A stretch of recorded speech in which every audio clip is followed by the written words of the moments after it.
Welcome back to another Gilmedia podcast, where you can learn all about the latest news and developments. Our podcast is dedicated to educating, enlightening, and exploring. Never underestimate the power of knowledge and information. Listen on to learn more.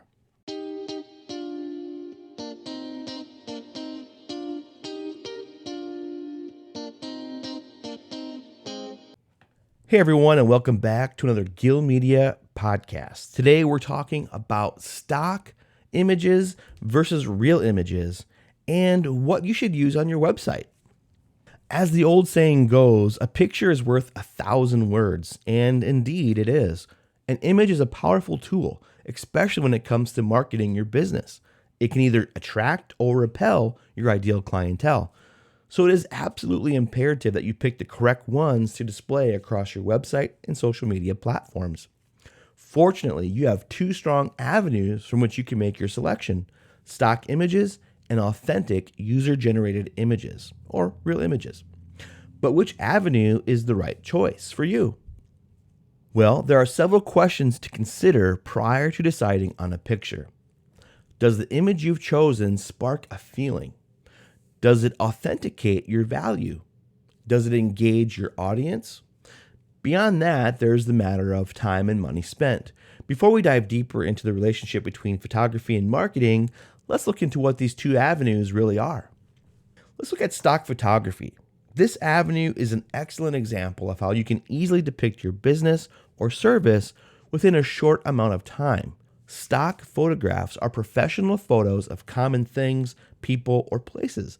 The most generic of the bunch are offered for free, while those taken with more attention to detail can be bought for a price. Depending on your budget and your business's needs, you can opt for either or. Now let's talk about real images. This avenue is the new way businesses promote themselves and their services in an attempt to develop a genuine relationship with their clients. Real images, or authentic user-generated images, are photographs of your business captured by either a professional photographer or even by yourself. These photos showcase your business as it is.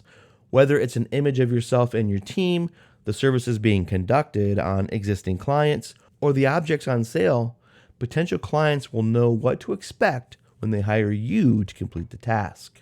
Let's talk about money. If you're on a budget or have newly started your business, the cost is important to address here.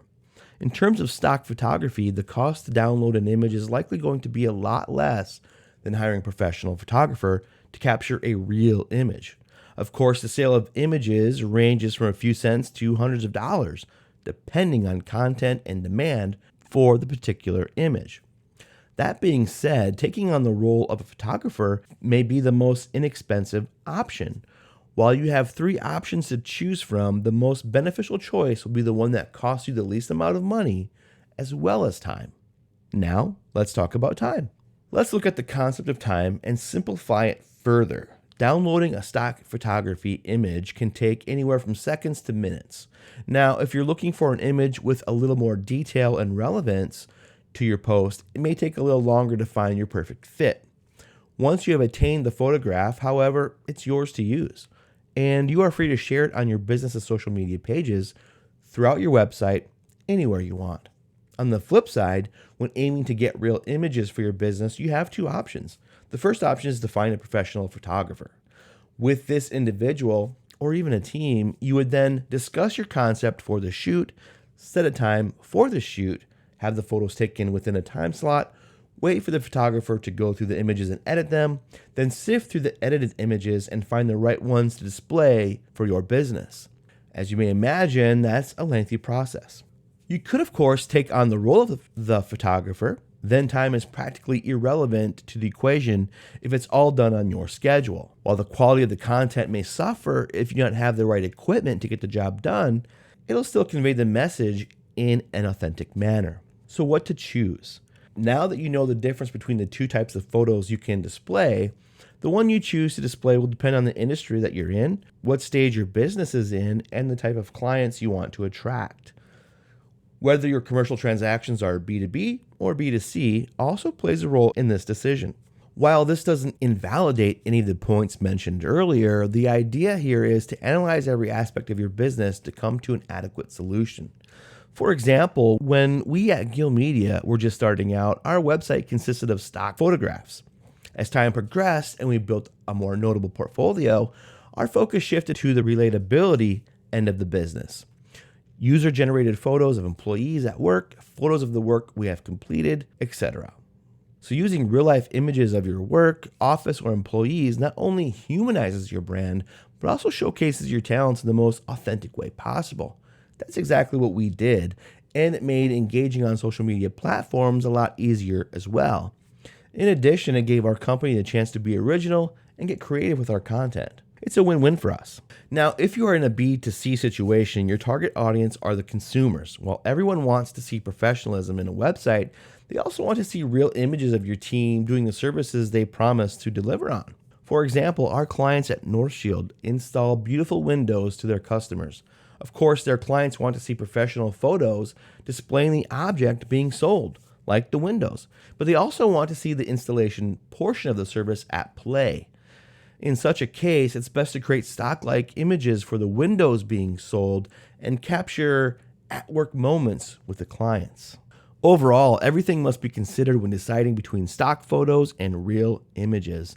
Ideally, as we've mentioned earlier, the type of photos you want are those that spark relatability, authenticate the value you have to offer, and also engage your audience in some capacity, like to call you, to make a purchase, etc. Your branding strategy is your own to unfold, and your choice, upon thorough analysis, should depend entirely on your business. Whichever you decide on, remember that stock imagery may save you money in the short term, but may cause issues with authenticity in the long run. And while real images are definitely investment of money, they are more likely to offer greater return as time goes on. Ultimately, both options work under different circumstances, and they can be used individually or simultaneously. The only difference worth noting here is that one avenue helps build you up, while the other one keeps you there. If you have a website that is in need of a makeover or need a completely new website to present your business to the world, then give us a call here to the web designers at Gilmedia. You can call us at 647-478-5858. That's 647-478-5858. We build websites that will leave just the right impression on just the right people. Thank you for listening to another Gilmedia podcast.